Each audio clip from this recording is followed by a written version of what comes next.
Hi, everyone, and welcome to the One Podcast. I am very excited about today's guest because I love money, and she is here to talk with us about wealth activation. So, I am here to welcome Lisa Drennon, and I would love for you to give us a little bit about your background and how you ended up creating Date Money, which I think is like the best name ever, by the way. And so, tell us a little bit about your journey and how you became this woman. Yeah, thank you so much, Lisa. We're in the Lisa Club. Yes, we got two Lisas today. So I Date Money started off in November of 22. It was conceived. I have been in finance and insurance since 1987. I was a single mom and I needed work, and becoming a bankruptcy paralegal was my first job. Wow. And I helped people create budgets after bankruptcy so that they wouldn't be in that position again. And I absolutely loved it. Like, if you gave me a form to fill out and it had numbers and money and how to grow it, let me do it for you. Like, I love doing it. So over the years, I stepped into being a treasurer for a national union for the Girl Scouts and Boy Scouts.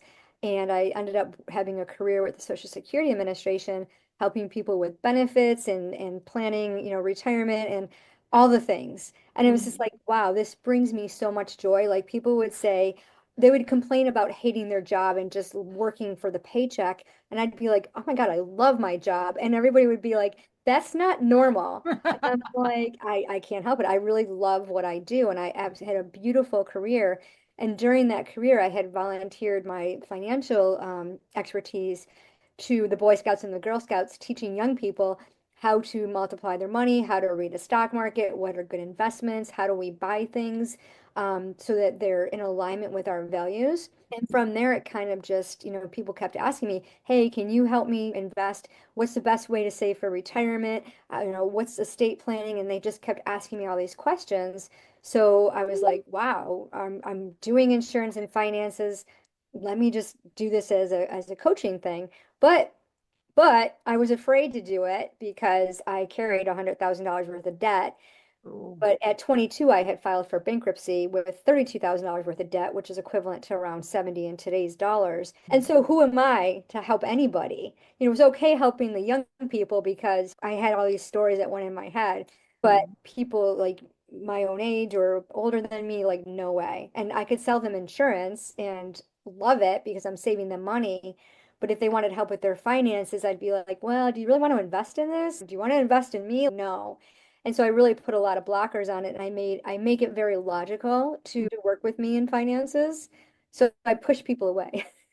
Or so I'm told. And it's like, wait a minute. So I Date Money came about because I love money as well. And money and I, we had this love-hate relationship. And I realized that becoming a self-made millionaire took intention, it took dedication, it took commitment. And that's exactly what we want in a relationship. And my husband and I were total opposites. He's the saver, I'm the spender. He's very frugal, and I'm like, no, we have it, more money's coming. And so we balance each other out. But I got into this attitude when I hit 40 that money is never there for me. I'm working full time, overtime, three side gigs, and I don't feel like I have enough. What I realized is that I started racking up debt. I started self-sabotaging, and I overspent, and I got addicted to 0% credit cards while I was overeating and over drinking. And I thought, what is wrong with me? I'm a financial coach. I mean, I'm certified financial coach. I have a whole community of financial coaching. I know what to do. Why do I feel like I'm so deprived, and why am I racking up all this debt? And I kept it from my husband. When he found out I had $100,000 worth of debt, he was like, "You committed financial infidelity." And well, World War III broke out. Like, we were at each other. Oh, And he was yeah. like, how could you? We've been saving for our future and you want to retire early, and just like spewing anger at me. And I was just like, okay, I need help. And what I realized when I got the help emotionally with my relationship with money, I realized it wasn't a budgeting problem or a spending issue. It was I was trying to fill a void. And what had happened was the trauma that I had experienced, I never actually felt it. So prior to age 17, I was faced with three unplanned pregnancies and two ended in abortion. And I hated myself because of that. And I hated the guy that I was with. We were engaged and he ended up being a narcissist gaslighter. And I was like, no, I am not reliving my mother's life and ending up divorced. Let me break it off with this guy and totally cut him off. But being a single mom at 18 and trying to do everything on my own because I refused child support and having this, like, I made these decisions, I gave my power away and I wanted it back. And so my 40-year-old self was just like, you need to do something. You need to do something different. So I got help. Went through counseling, went through mentorship, finally hired a coach that worked with hypnosis and NLP. Mm-hmm. And totally, like, I went back to age zero, even in the womb, and Wow. found my money story and worked through it and thought, this is the missing piece. Mm. This is exactly what I need. And I was like, you could do this. At the time, I'm a certified aromatherapy practitioner. At the time, I was working with post-abortion women. She's like, why don't you help people with their finances? Because one of the reasons why people have abortions is because of finances. And I said, oh, I could do that. But I was petrified. I was just like, no, I can't do it. So I argued with myself until November of 22. I had a VIP day with my coach at the time. And I realized, wow, I am called to do this. These are my gifts and talents. And so working through that naysay of, no, I'm not good enough, I'm not worthy, applying my own program to myself and implementing it, Yes. sharing it. I started off my beta and the Wealth Accelerator was launched in December of 22 with three beautiful ladies who stepped into it, and then it grew until 12, and I kept evolving it and changing it, and I went to one and realized that I really was struggling to show up as me in my program and to help people the way that they need to be helped. So I had this idea that I have to get you from A to B. And Mm. if you don't follow my direction, then I'm not working with you. And I too grew up with, you had said earlier before that you grew up with brothers. I grew up with three older brothers. And so I have this, you do it this way. And if you don't get results, well, then you're not working hard enough. Right. I think there are really important parts about your story already that I would love to circle back and focus on because I feel like listeners and viewers would be able to relate to it.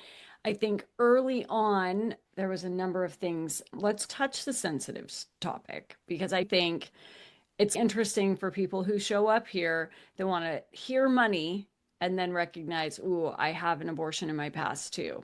And I Right. know this is a sensitive topic. So I'm not trying to offend anyone or cause any sort of stress and drama, but I do feel like this is a really important thing to talk about. And I love that you made a connection that for you, and I'm not saying for everyone, but that for you, this actually is linked and it was creating places where you were feeling empty so you could see behaviors that were needing to be healed. And because they weren't being focused on and giving the love and the nurturing and the growth was actually resulting in not having stability with money. And I think that happens with so many of us. And but it may not always be abortion, but we can look back at, okay, there was something in my past. I haven't really addressed it. It's showing up right now in different forms. Could be overeating, could be drinking, could be sugar addiction, could be depression, could be my business isn't growing, could be an underlying dissatisfaction, but it also shows up with money. And a lot of people don't make that connection right away. I could be having money problems here because of something I haven't dealt with there. I love that you were able to see, wait a minute, here's some things I can work on. What was it in you that realized, okay, if I go back and face that and work through that, I think it will make a difference here?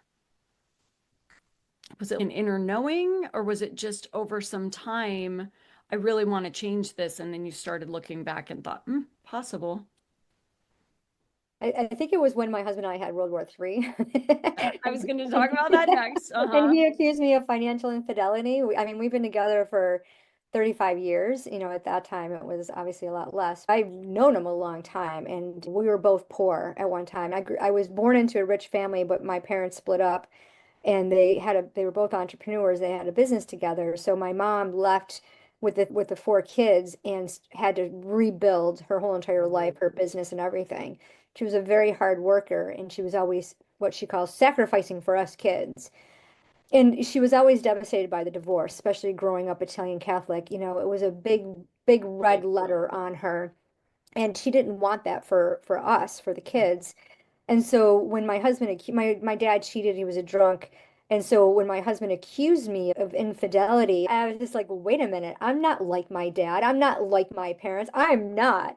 And I just got really rebellious and something snapped. I think when we hit 40, something snaps with our hormones and the change of life and all that. But I just knew I wanted to provide, I wanted to give to my kids. I had three kids Mhm. at the time. They wanted all kinds of things. And my husband was more like, well, they don't need designer clothes because they're outgrowing them. It's like, no. And that was one of the things I was deprived at. When I was 13 years old, I wanted a pair of Jordache jeans so bad.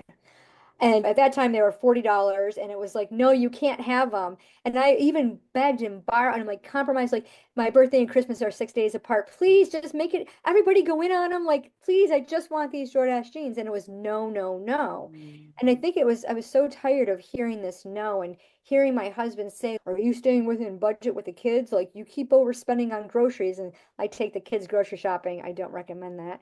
And all this stuff, they were teenage boys, and all this stuff would go in, and then my daughter would be like, "Oh, mom, there's this new lip gloss or this I want." Okay, honey, sure. And I would just buy it because I would just work more. Like, no, pick up another side gig, no big deal. Yeah. And then when they got to be teenagers, they wanted cars and they had to go on trips. And so when we didn't have, we had our like joint checking account, but we kept our paychecks separately and we Mm. would pool our money together. So I had complete control over my own finances. He would say, "Do you need help managing your money?" And I'm like, "What do you think I am, a kid? Yeah. No, I'm in finances and insurance. No, I don't need help." He's like, "Well, I see you buying a lot of stuff. Like, where's this money coming from?" And of course I lied. I didn't tell him that I was racking up the debt and finagling my finances to make these things happen. And the ironic thing was that I had the money, I just didn't want to spend it. I had the money in savings and assets, but I wasn't touching those because those were for my future. And Mhm. so I was like playing this game and Yes. gambling. He's like, "I want to see all your finances." I says, "You have no right." And so he was just like, "This is cause for divorce." And I was like, "What are you, insane?" And he's too loyal to get a divorce, but because I tried that. I tried leaving for a year. But anyways, that was probably the point that really just dug it into my heart. And I was just like, when he looked at me and felt betrayed and thought that I was irresponsible and I wasn't that equal partner, Yeah. I just it just made me feel like I gave my power away, but not to Mhm. him, but to somebody that I didn't know existed. Just Mhm. like to MasterCard, to Yeah. Mr. Visa. And I was just like, how do I stop this pattern? How do I not become my parents? How do I look at my money and say like I'm safe and I'm secure and I have plenty? Like I was making over six figures. There's no reason why I should have had debt. Yeah. And I was petrified to add it all up. And the coach I was working with, NLP coach, she's just like, I want you to draw out your debt. And what does it look like? And I drew it out. It was this big mountain, this big, dark, black, pointed, thick, solid mountain. And I just couldn't get through it. And I couldn't see a Mhm. way out. And no matter how much money I made, I couldn't see the debt disappearing. And she's like, now I want you to take a different color paint and draw pictures of what you did with your debt. And here I'm thinking, I spent my money frivolously. I was irresponsible. No, I did good things with my debt. I bought cars, education. I went on trips. I remodeled my home. I did really good things. I was like, oh, wow, I didn't blow this money. And I saved money on interest because they were 0%. And then I got consolidation loans that were less than 7%. I did really well. And she's like, well, now I want you to map out your assets, your money and savings, and look at your money. And so I drew that out and I was just like, wow, I'm a millionaire. Like, when did that happen? It took Mhm. me like 3 days to look. And even when I paid off my debt, I still was a millionaire without my husband's money. And I'm like, I did this. Like, I saved my money. Like, wow, I'm responsible. And then it took me 6 months to take my assets out of my money to pay off that debt and be debt free once and for all. And it was scary because it was just like, but I want my money to grow. Can I just keep finagling the 0% so that I can make my money grow and leverage my debt? So I had to work through that and Yes. understand like this relationship with money isn't all or nothing. It Yeah. isn't you're either rich or you're poor. And that's what it's not just abundance or scarcity. And that's what I kept teetotering with is it was either or. And money said, hey, honey, I'm a relationship. If Yep. I was a person, how would you treat me? Yes. Was it a wine and dine or one night stand? Are Mhm. you all in or not?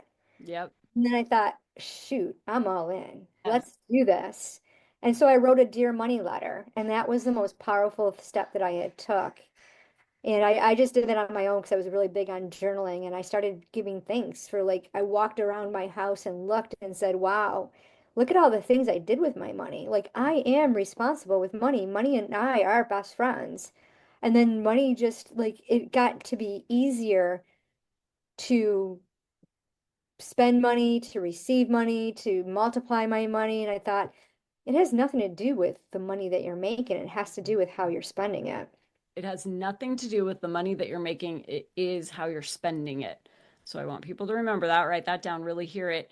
I think there's a couple key things that I felt while you were talking too, going back to the argument with your husband. I think this is really important in partnerships because men need safety. We women, we function a little differently. I deal with women who are investing in their educations and business, and we discuss their finances. I do deal with women who their husbands or their partners are the financial provider for the family, and then they'll want to spend a large chunk of money on coaching and mentoring and stuff like that. And I feel like that is one of the most sensitive conversations because we want a partner who's going to support our growth. And then also, if that husband has been the financial provider and the money has been spent frivolously in the past, to go hand off a large chunk of money does not create trust and doesn't create safety and can cause problems. I love that you had already been doing your own money, and I could see where that conversation would feel not right. Like, this is not infidelity. I was making choices and I make money and it was my money and I'm safe and I got investments. But for listeners or viewers to be able to have an honest look at ourselves, how we've behaved with money, are we making money? How do we deal with our partnership around money? Do we have these honest conversations? If I'm the woman and I'm the provider and my husband spends differently than I do, or my partner, how does that feel? What are those?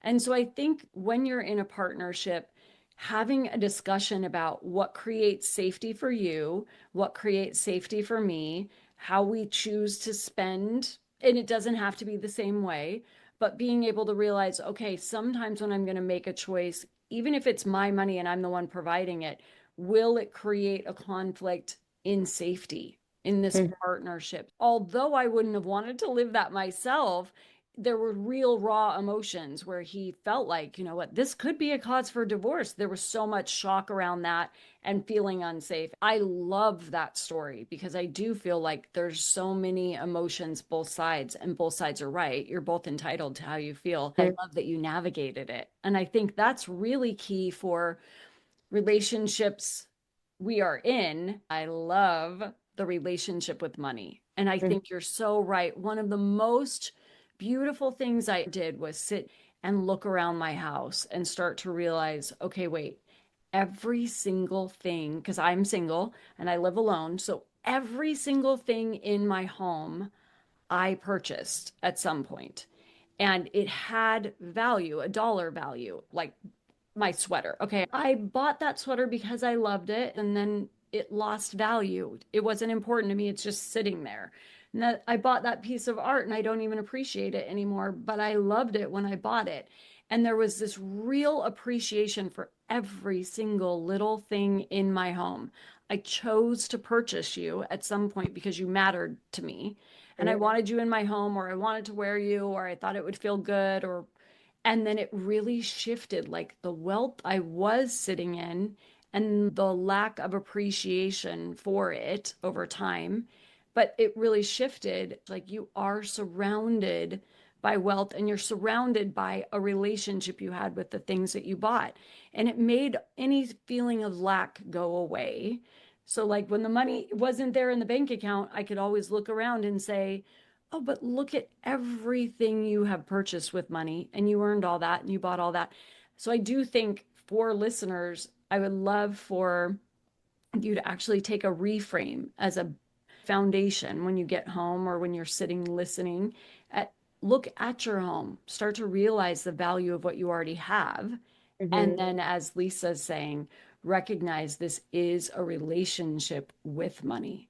So I loved what you did. So talk about as you realize the concept of dating money and this relationship you had with money, as you're bringing in clients, as people come to you, what are some starting points? I think a lot of people are like, what do you mean relationship with money? I have my own little fun joke because I'm single. So my money is my super hot boyfriend. And sometimes he stays for a while. Sometimes he comes and drops off a gift and then he's got to go on a trip. And sometimes we go on a trip together. I like to make it really fun, but it's this appreciation. Yeah, and that's exactly how we look at it. Like, so when clients come to work with me in my Wealth Accelerator, we have 6 steps that we do daily. I Mm, like to call them non-negotiables. Sometimes it takes a little bit to change our habits, but really appreciating the money that you do have and being grateful. Like, we take so much for granted, mm, and you hear about gratitude all the time, but it's not just about being grateful, or it's not a checklist of I'm thankful for this. It's I am so grateful that I can walk into the grocery store and know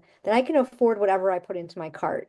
I mm, know that my card's not going to get declined. I am so grateful that if one of my kids calls up and needs help, I have no problem sending them money. Like, I have that available for that specific reason.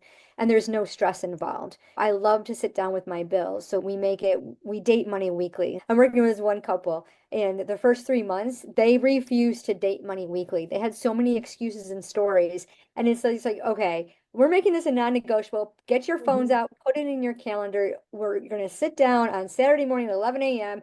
and you are going to sit down. We're going to talk about money, and we're going to talk about that safety and that security. And mm, we look at, like, what do you want? If you could spend your money any way you want to, how would you spend it? Yeah, we all have bills, but when we mhm, look at them just bills, think about that bill, that cell phone bill. You're paying that cell phone bill because it's providing you with a service. And when you pay your bill, you're supporting that company and that person who's behind that company, the workers. They're receiving money. So mm, every time you pay your bill, which whatever it is, you're supporting other people. Start to think about that energetics of money and that reciprocal energy of giving and receiving. Everything, like we talk about conscious spending, being aware of what you're using your money for and why, instead of just mindlessly buying things because I have to. And mm. you stop and think, why am I purchasing this? I had a client who loved to go shopping at Target every Saturday with her friends, and she would buy stuff on the clearance rack. It was like their date on Saturday. And I said, okay. And she had a dream to go to Ireland. I said, okay, but I can't afford to go to Ireland. I said, well, why not? I said, what are you doing with your money? And when we looked at what she was doing with her money, we saw some habits. So this was one micro change that she made. So every Saturday she'd 40 bucks, $60, whatever it was. Well, what happens if you take that money and put it towards Ireland? And what you're buying, are you using it? She says, well, no, no, the tags are still on. The stuff's still in the drawers. So some of it I have in the closet. I'm like, I don't even know what I'm going to do with it. And so after 1 week of doing this exercise, she reported she went shopping and she didn't buy anything. And Sue, her friend, looked at her like she had 3 heads. Like, what do you mean you're not going to buy anything? I've been doing this for years. She's Right. like, no, I don't need it. I want to use this money for Ireland. So Mm, she did. But really being conscious. And then there's the other extreme where people don't want to spend money at all. Like, I have a fun money bucket. Well, I'm not spending 10% of my money on just me. No way. I'm like, okay, start with $20. That's what I did. Do a $20 challenge. Take $20 cash, put it in an envelope, figure out what you want to do with it in 2 days, go do that. right. Some women are just like, they won't get their hair done, they won't get their nails done, they won't go, no, everything's for the kids. So my clients that end up doing the $20 challenge, they really appreciate, like, not only did I buy this beautiful purse or whatever, but I saw myself supporting this woman that was selling it to Mm, me. And just really getting into that emotion of that exchange, because we're buying with emotion, whether we like it or not. And we have a reason for why we want that purchase to happen. And it could be a service, a product, it doesn't matter.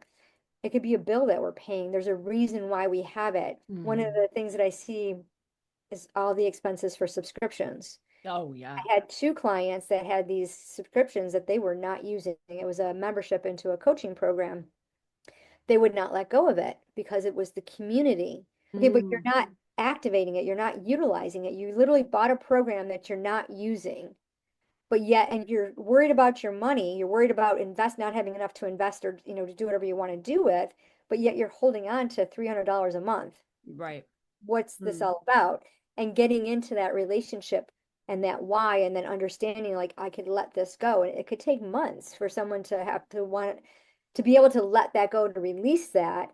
And so when you think about it, it could be time bend. We could make it happen faster, but are you ready to change that mm. relationship with money to have what you say that you truly want? Oh, I seriously, we could make this podcast 4 hours. I love talking about money. It's one of my favorite things. But two things I wanted to add. I know there's probably at least one listener or one viewer who says, but wait, like right now, things are really tight. I'm barely making it. So, or they're going to have that heavy feeling of, yeah, I have so much debt that I don't even know what to do. And I can imagine I've been there. I remember living paycheck to paycheck. I remember borrowing from my parents. There's been times. So first I want to relieve any guilt for any listener. We've all been there. I don't know anyone who has not made choices with money that wasn't the wisest decision. Mhm. And I don't know one person who hasn't been in a tight spot. So for the person who is like, I would love to be more grateful. I would love to actually be grateful for having it. And right now I barely have it.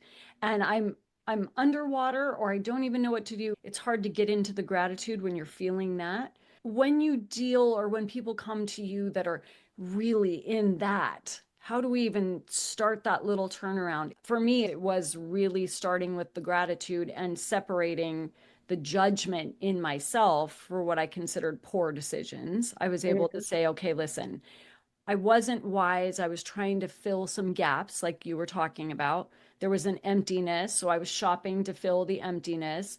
And then I wasn't paying attention to my money at all. And so, and I really, there wasn't in my mind a consequence. But when I sat with it, it was the realization, oh, there's not enough. And then the guilt. This is all my fault. And I'm so irresponsible. And those two are not going to help you move forward. So, have you dealt with clients that are coming like that? And what is the first thing that we can share with someone? I know there's going to be someone who's like, oh, this is really exciting. And then the judgment is creeping in and it's making them want to stop listening. What would you say to them? Absolutely. I have a couple of clients that I'm working with that came to me that way. One's a recently divorced mom. Mm, Kids are older, college age. She lost everything. Years of marriage, she had this beautiful home, literally just celebrated their anniversary, and 2 weeks later said he wanted a divorce. She's shocked. And so he gave her X amount of time to get out of the house, and she had to go into an apartment. And for the first time in her life, she was like, I mean, she was just it was just stabbed in the back. She was just flabbergasted. She just didn't even know what to do or think.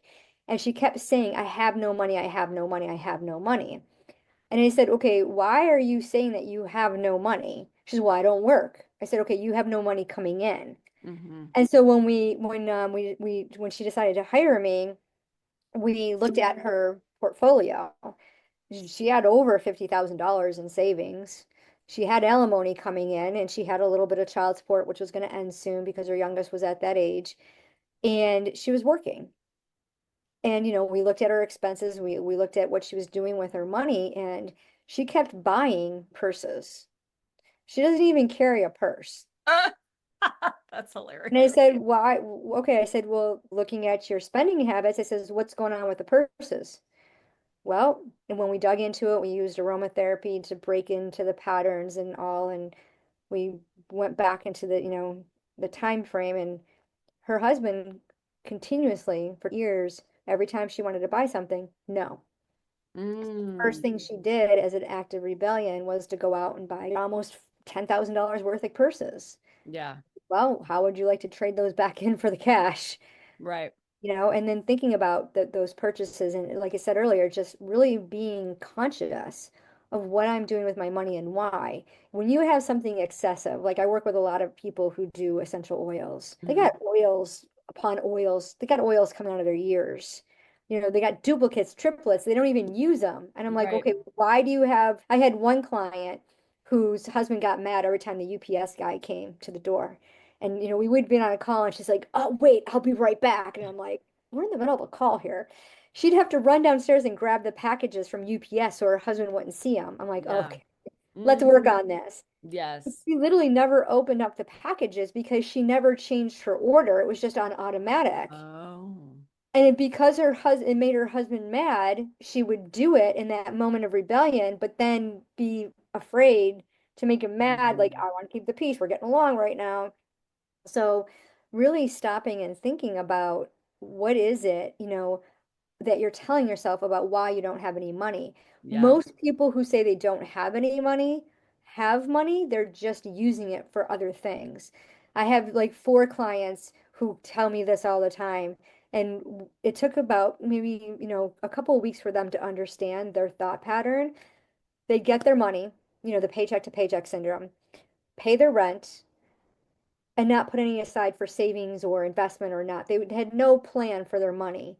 And then their friends would call up, hey, let's go to dinner, let's go to lunch, let's do this. So every week, four times a week, they're going out to lunch or dinner. Well, that Mhm. cost a pretty penny. That adds up. Yep. Well, then the gas and electric bill would come, or it'd be towards the end of the month and they didn't have enough money for groceries. You're right. Well, I don't know where my money went. Well, how about you went out four or five times for lunch and dinner?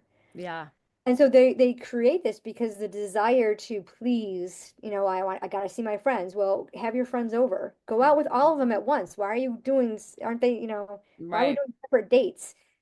And thinking about it, are you borrowing? And I grew up with this. My mom used to say I have to borrow from Peter to pay Paul. And, Yes. basically grocery money was always scarce, especially, I had three older brothers. They eat out of house and home. So she would borrow from the gas and electric bill to pay for the groceries. And when the gas and electric bill came, she'd borrow from another bill. She Mhm. always paid her mortgage. Yeah. But everything else was, and then she would just hustle and go out and make more money. And, she could do that, but she was exhausted. Right.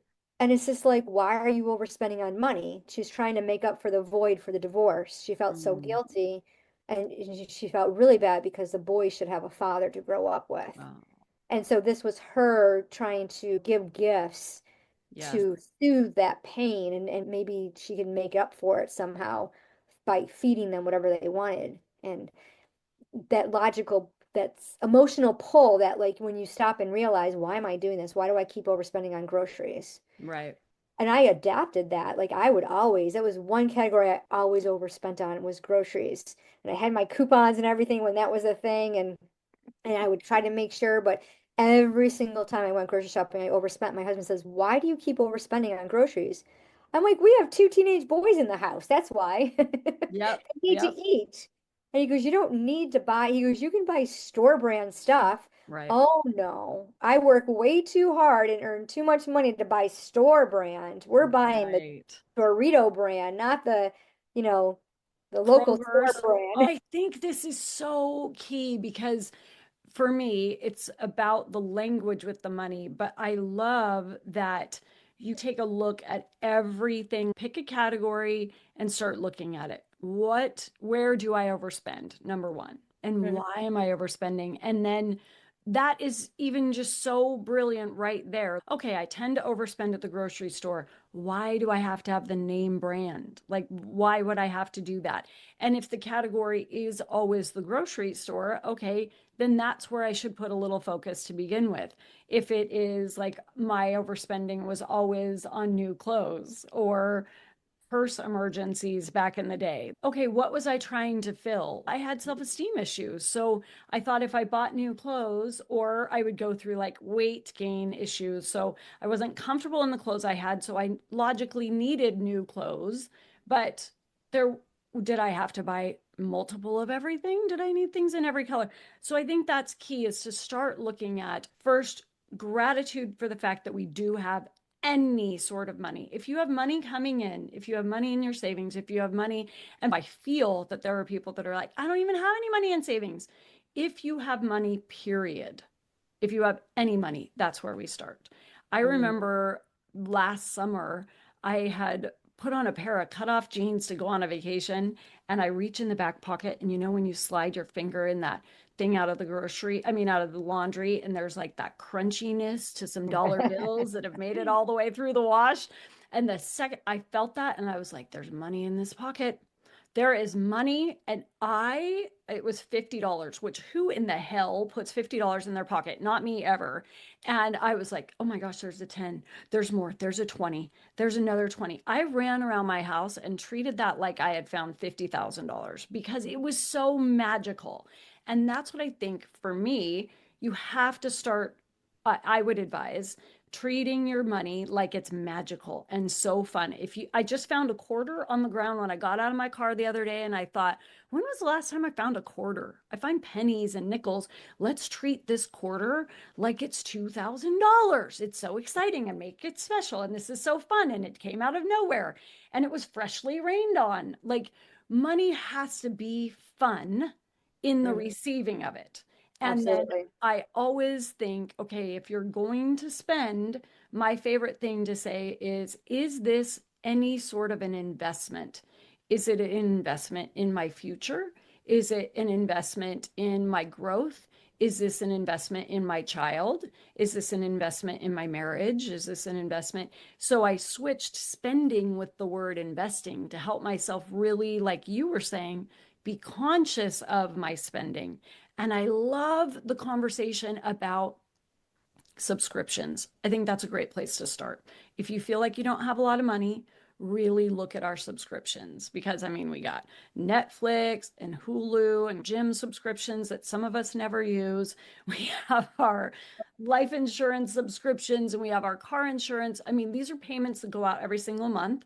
Are we overspending on those? Could we get better deals on those? Are we really using the gym? I'm not saying cancel it. I'm saying use it if you spend it, or can you get a better deal? Do we really need both Netflix and Hulu? There's money everywhere. And I Yeah. think that's key. First, our thoughts about it. And then, second, our words about it. I Mhm. tell people the minute they say to me, I don't have any money, I'm like, you're never allowed to say that to me ever again. Ever. I Mhm. never want to hear that out of your mouth. And when they say they're broke, you never get to say that to me again, ever. Don't ever let that word come out of your mouth because you're disrespecting the money that you have. You do have Exactly. money. You're not broke. And if you're in the hole and you don't have money, we still don't say I'm broke. We say, I am excited to receive new money. I'm excited that I'm going to find new money. I'm excited I'm going to find an opportunity to make more money. We've always got to shift first the thoughts, then the words, and it improves the relationship. I love that this is what you do. And Mhm. I love that you have so many examples of where we could be missing the thoughts and the behaviors around it and how to just even start small. And then this is what she does for a living, everyone. So we need to come and find her. Where can people find you on social media? Tell us all the places that you are. Everywhere. Instagram, LinkedIn, I Date Money, podcast on Instagram, Lisa Drennon on Facebook. Instagram is I Date Money, Lisa Drennon. My website, idatemoney.com. There's some great resources, freebies for both insurance, how to save money, financial. There's some wealth meditations, minute meditations to help you when you're in that moment at the grocery store. And it's just like, oh my goodness, I'm freaking out. What am I going to do? I I left my wallet at home. I have no money. Money, where are you? Um, oh and then you realize, wait, I have Apple Pay. Oh yeah, phew. yeah. Wait a But minute. Okay, I'm okay. And I love that I forgot to mention that. So I think that's important that she actually has resources with insurance. So if you feel like I don't even know where to start looking at your insurances. Maybe you yeah, can switch over some of your insurances and start saving money. And then yes, you can start setting money aside, like you were saying. yeah. I date money. I will never forget that. I love this so much. Obviously, I could keep talking to you for another hour or two, but my favorite thing to ask people at the end of these podcasts, and I think we're going to actually have another conversation somewhere down the road. I think you're going to be my favorite money person, is sitting with where you're at now, looking at your life and what you feel for the future. How would you end the sentence? I am the one who. Hmm.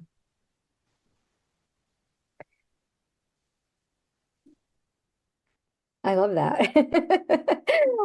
That was very unexpected. I am the one who makes you fall head over heels in love with money and reclaim your sovereignty. I love that answer. I love that answer. I like it to be unexpected so it can come from what Mhm. sounds the most authentic. And I think you are. You are the one who leads people to look at their money differently, who teaches people that it's an actual relationship. You are the one who lived it, embodied it, and now leads in it. I love that. Mm. I hope you guys find Lisa.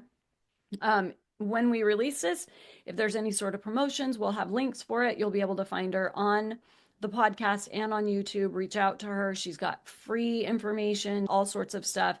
And if you really want to take this seriously and change your relationship with money, she is the one to go to. This has been so much fun. Now I just want to go play with money. But such a great conversation. And I hope anyone who comes across this, I hope that you leave just with the immediate thought, I could think of my money differently. And Mhm. what if today I decided to have a better relationship with my money? Even just the thought in that will start the shift. And then if you need more help, go find Lisa. Thanks, everyone. We'll see you again soon.